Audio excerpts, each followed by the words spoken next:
আমরা চাঁদাবাজদের বিরুদ্ধে কথা বলি, মন খারাপ করে একটা রাজনৈতিক দল।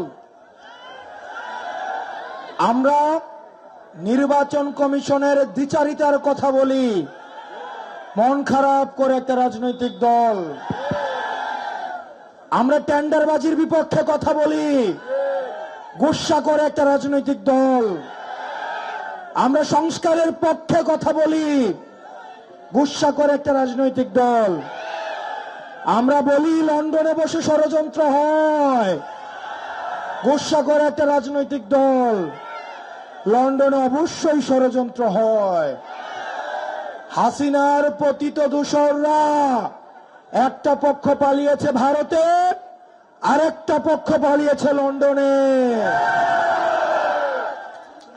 সুতরাং যারা ফেসিবাদ বিরোধী রাজনৈতিক দলে যারা আছেন, আপনারা গুসা করেন না। চাঁদাবাজ যদি আপনারা না হন, আপনাদের গায়ে তো লাগার কথা না। টেন্ডারবাজ যদি না হন, আপনাদের গায়ে তো লাগার কথা না। আপনারা কি সংস্কারের বিরোধী অবস্থান নিয়েছেন? যদি গুসা করেন তাহলে ধরে নিব আপনারাই সংস্কারে বাধা দিচ্ছেন।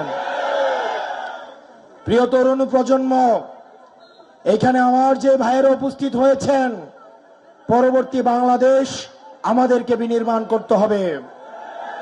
পরবর্তী বাংলাদেশ আমাদের সাকিব শাহরিয়ার ভাইয়েরা করবে। পরবর্তী বাংলাদেশ খালেদ সাইফুল্লাহ ভাইয়েরা করবে, ইয়াহিয়া জিসাইল ভাইয়েরা করবে। তাদের হাতকে শক্তিশালী করতে হবে।